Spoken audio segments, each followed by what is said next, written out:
Ibu yang hebat dan luar biasa, terima kasih untuk waktunya hari ini, untuk Bapak Ibu meluangkan waktu. Dari saya hari ini ingin menyampaikan tentang aksi nyata di dalam budaya positif. Ini saya buat untuk SMP Negeri 2 Situbondo. Bapak Ibu, budaya positif itu artinya banyak, tetapi prinsipnya adalah kalau kita anukan dari Ki Hajar Dewantoro, budaya positif itu adalah satu lingkungan yang didasari oleh prinsip saling mendukung, ya, saling belajar, saling bekerja sama, yang bertujuan untuk menciptakan dan memperkuat kebiasaan-kebiasaan baik. Nah, di sekolah kita ini sebenarnya sudah banyak ya. Kalau mau mengartikan budaya positif ya, jadi murid pagi ya, murid mengaji di musola itu, setiap hari ada jadwal, itu budaya positif. Terus guru menyambut murid di gerbang. Setiap hari ada jadwal, sambil kita bersalaman, sambil kita mendoakan, sambil kita juga ini baju yang tidak benar kita betulkan, itu sebuah budaya positif juga. Sholat duha berjamaah yang sudah kita lakukan setiap pagi, ada jadwal juga untuk Bapak Ibu guru yang menjadi imam, itu juga budaya positif. Doa awal pelajaran, terus kita membaca surat pendek Al-Quran, itu juga budaya positif, termasuk doa ketika awal pelajaran. Ketika sholat duhur berjamaah, itu juga budaya positif.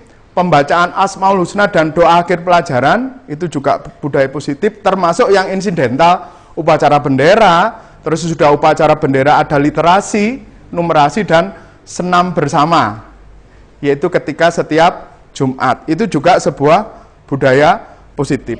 Nah, ada di dalam guru penggerak, itu budaya positif ada beberapa hal. Yang jelas budaya positif kita sudah banyak, tapi ada beberapa hal yang nanti saya ingin untuk menekankan di situ.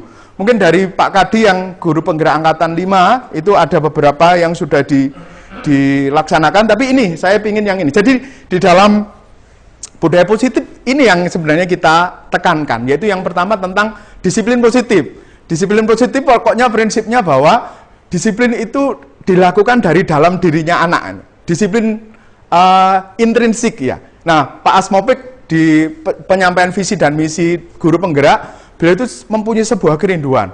Bagaimana anak-anak itu mempunyai disiplin positif. Contoh, sholat duhur berjamaah, tidak usah diobrak-obrak, tapi langsung jalan. Nah, itu disiplin positif. Bagaimana kita bisa menyentuh hati mereka, sehingga mereka mau untuk datang ke sekolah tanpa terlambat, belajar tanpa disuruh, sholat zuhur berjamaah tanpa harus ditakut-takuti, ayo segera dihitung 1, 2, 3, tapi mereka jalan sendiri. Itu bagaimana kita menyentuh itu. Nah, yang kedua kita juga ini, nilai-nilai kebajikan universal. Nilai-nilai kebajikan universal itu adalah nilai baik yang memicu kita untuk berbuat baik gitu. Membuat sebuah kebaikan, itu adalah nilai-nilai kebajikan. Terus juga teori motivasi tadi, Pak Mopik pingin bagaimana anak-anak melakukan sesuatu dari motivasi dari dalam itu. Terus restitusi, nah ini nanti yang akan saya pingin laksanakan. Terus keyakinan kelas, kebutuhan dasar manusia dan dunia berkualitas, serta 5 posisi kontrol. Nah, 2 hal yang pingin saya berikan untuk kita bisa lakukan di sekolah, yaitu tentang restitusi dan keyakinan kelas. Nah, untuk restitusi begini Bapak Ibu, ketika saya ngomong tentang restitusi, nanti jangan tertawa, ini serius ya, karena di dalam teori 5 posisi kontrol, guru itu ada 5 posisi. Yang pertama adalah guru penghukum. Nah, contoh guru penghukum itu seperti saya. Jadi anak-anak melakukan kesalahan langsung dihukum, itu guru penghukum. Yang kedua adalah guru yang memposisikan diri sebagai memberi rasa bersalah. Jadi rasa bersalah, kamu begini, ya, kalau kamu begitu, itu gara-gara kamu saya jadi begini. Nah, itu seperti itu. Itu satu disiplin yang tidak baik sebenarnya. Yang ketiga adalah nanti sebagai teman. Sebagai teman, yang disebutkan Pak Kadi dulu ya, kita bisa berbaur dengan anak-anak, ngobrol dan sebagainya, menyentuh mereka dan memberikan sebuah disiplin. Terus yang keempat adalah pemantau. Pemantau itu guru yang lebih setingkat di atasnya teman. Jadi selain teman, mengamati dan juga memberikan nilai. Dan yang terakhir adalah guru manajer. Guru manajer itu ya berarti guru yang tidak hanya penghukum aja ya, bukan penghukum yang jelas, bukan penghukum, bukan pemberi rasa bersalah, tetapi nanti dia bisa menjadi teman, bisa menjadi pemantau, dan menjadi manajer. Jadi memberikan nilai penguatan karakter. Nah, yang saya ingin terapkan di sekolah ini adalah kita ayo coba melakukan restitusi. Restitusi, tapi restitusi tercatat. Baik itu tercatat berupa manual pakai kertas atau digital. Jadi gini, ketika anak kita melakukan kesalahan, itu sebenarnya ada kebutuhan dasar yang mereka tidak kita penuhi gitu loh. Ya, salah satu contoh, kalau kebutuhan dasar hidup enggak. Biasanya mereka itu kebutuhan pingin dicintai dan diakui itu. Itu yang perlu kita angkat di sini. Jadi seperti kemarin kasus seperti Frankie Wahyudi, kenapa kok dia nggak masuk ya? Sesudah disentuh oleh Pak Kepala Sekolah, saya dengar ya, tapi nggak mengikuti. Hanya dari sini, Pak Kepala Sekolah di sana. Jadi dia punya latar belakang, kenapa kok dia seperti itu? Gitu. Nah, kita sentuh di situ supaya kebutuhannya itu terpenuhi. Nah, salah satunya di dalam restitusi nanti kita ada 5 hal ya. Jadi yang pertama adalah kita kalau ada anak bersalah atau melakukan sesuatu yang tidak sesuai norma atau tidak sesuai dengan yang kita harapkan, yang pertama kita validitas kita stabilkan dulu. Jadi kenapa kok kamu begitu? Jadi ditanya alasannya kenapa. Jadi ada 3 nanti restitusi. Yang pertama adalah stabilisasi keadaan. Jadi kita tanya dari versi dia, seandainya dia bersalah misalnya melakukan sesuatu yang nggak pantas kepada guru, ditanya di versi dia, kenapa kok dia melakukan itu? Misalnya hari ini kan Hari Sumpah Pemuda, terus ada anak yang nggak masuk misalnya gara-gara mungkin dia menghindari dari berseragam dan sebagainya. Kita tanya dulu, kenapa? Mungkin memang dia nggak punya ya, atau seandainya nyewa dia nggak ada uang, ataupun dia memang nggak ada baju yang lain yang sesuai dengan adat itu nggak bisa, sehingga kenapa dia nggak masuk misalnya. Satu. Yang kedua, kalau bisa nanti sesudah stabilisasi keadaan, contoh yang sudah saya lakukan ke Adli kelas 9A, nanti ada videonya.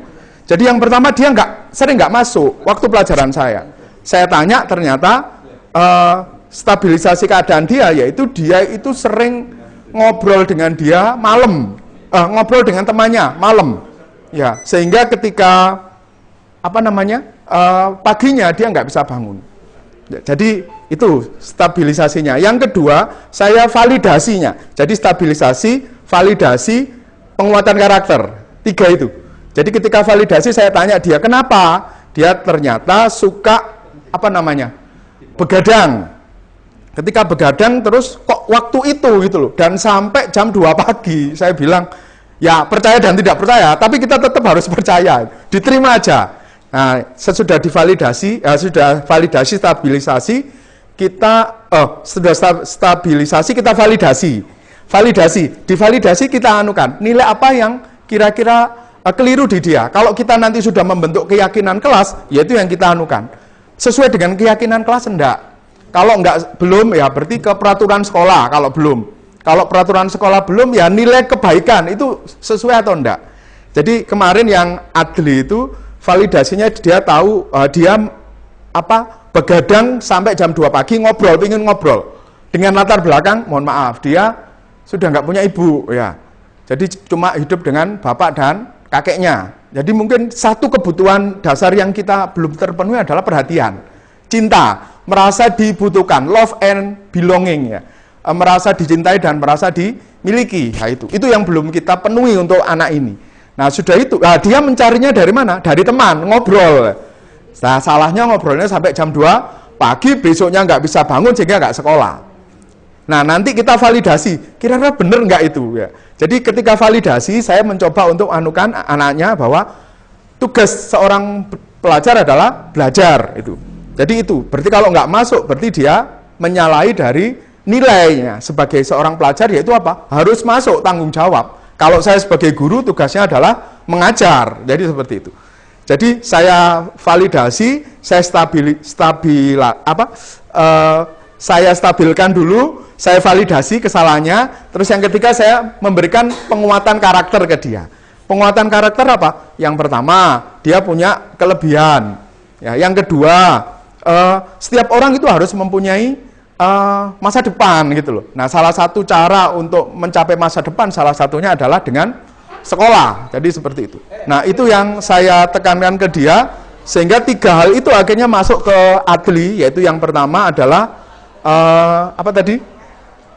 Stabilisasi keadaannya dia, yang kedua adalah validasi, dan yang ketiga penguatan karakter. Dengan harapan bahwa dia mempunyai karakter yang bernilai kepada dia punya masa depan, kalau ingin meraihnya, ya ayo sekolah gitu. Dan di dalam sekolah tidak hanya belajar saja, tapi juga belajar nilai yang lain. Jadi misalnya tentang sosialisasi, membuat jaringan, membuat network dan sebagainya, yang itu nanti berguna untuk kehidupannya nanti. Jadi gitu. Jadi hari ini kita mencoba itu ya Bapak Ibu. Yang pertama restitusi. Yang pertama stabilkan dulu dia, terus validasi kesalahannya, dan ayo dikuatkan karakternya. Itu nanti kita digitalkan kalau bisa. Kalau enggak ya pakai kertas dan pulpen lah. Tapi setidaknya berapa kali anak itu direstitusi itu ada catatannya. Nah, yang berikutnya lagi yang sudah dilakukan oleh Pak Kadi dan Pak Zainuri yaitu keyakinan kelas. Nah, kita mencoba sekarang di dalam hal yang baru bahwa peraturan itu kan selalu top down ya, kita membuat peraturan dan kita laksanakan ke anak-anak. Nah, di dalam keyakinan kelas itu kita mencoba membuat sesuatu yang bottom up, dari anak-anak untuk anak-anak itu loh. Jadi keyakinan apa yang mereka bisa lakukan, terus kemudian kita sepakati dan dilakukan untuk anak-anak. Jadi 2 hal itu nanti yang kita coba lakukan, yaitu yang pertama manajemen kesalahan anak dengan menggunakan restitusi dengan 3 tahap tadi. Yang pertama adalah menstabilkan mereka, validitas kesalahan, dan penguatan karakter. Dan yang kedua adalah kita mencoba untuk membuat keyakinan kelas di setiap kelas kita, nanti supaya anak-anak bisa membuat keyakinan atau dalam tanda petik peraturan bagi mereka untuk mereka. Dan nanti kita akan kumpulkan setiap keyakinan kelas, kita punya sekitar 9 kelas, kita rangkum untuk menjadi sebuah keyakinan sekolah. Jadi gitu. Jadi istilahnya kalau kasarnya zaman dulu, kita membuat peraturan kelas untuk membuat peraturan sekolah. Nah, sekarang enggak. Kita mencoba untuk membuat keyakinan sekolah dalam tanda petik itu ya, seperti peraturan, dan itu untuk nanti untuk peraturan sekolah. Tapi istilahnya diganti, keyakinan kelas dan untuk keyakinan sekolah. Coba untuk tidak menghukum lagi menjadi guru penghukum, enggak. Ya, dan saya akan coba untuk lakukan itu. Yang kedua adalah membuat keyakinan sekolah yang nanti kita rangkum untuk menjadi keyakinan kelas. Jadi itu yang Bapak Ibu yang bisa saya sampaikan. Yang jelas saya bersyukur, berterima kasih ada di sebuah sekolah dengan banyak sekali budaya positif, dan 2 hal yang ingin saya sentuh di situ adalah kita membuat manajemen tentang kesalahan anak, yaitu dengan menggunakan restitusi dan membuat peraturan sekolah dengan memakai keyakinan kelas yang kita adopsi nanti kita rangkum menjadi keyakinan sekolah. Jadi itu pemaparan saya Bapak Ibu. Terima kasih untuk perhatiannya. Yang jelas nanti ini harus ada tindak lanjut. Nah, nanti untuk berikutnya kita akan coba melakukan itu aksi nyata di dalam kelas kita masing-masing. Yang pertama restitusi, nanti mungkin dengan kesiswaan kita akan mencoba alurnya untuk membuat restitusi itu sehingga setiap orang mempunyai standar yang sama. Jadi itu Bapak Ibu, terima kasih untuk perhatiannya. Jam pertama sudah dimulai, mari kita mengajar. Terima kasih untuk waktunya dan terima kasih. Makasih Pak Satria.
Pembina upacara tiba di tempat upacara.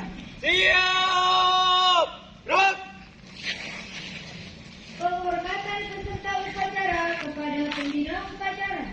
Kepada pembina upacara, hormat! Gerak! Tegak! Gerak! Laporan pemimpin upacara kepada pembina upacara.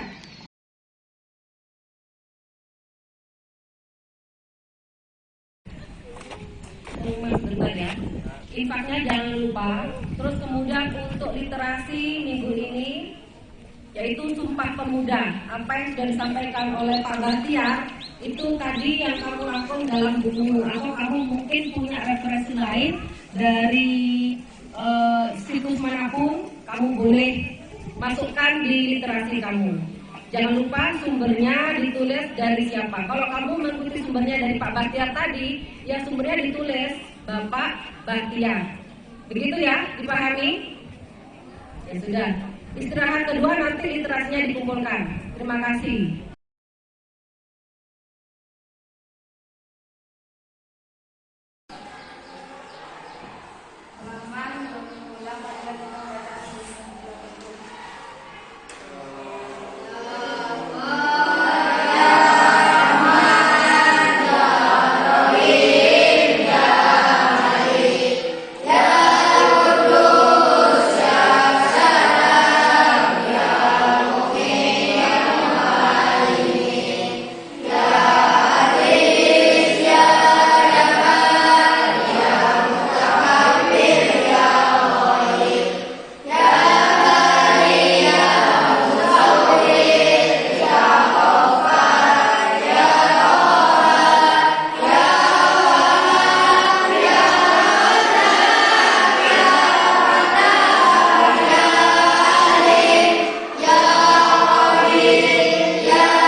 Amin.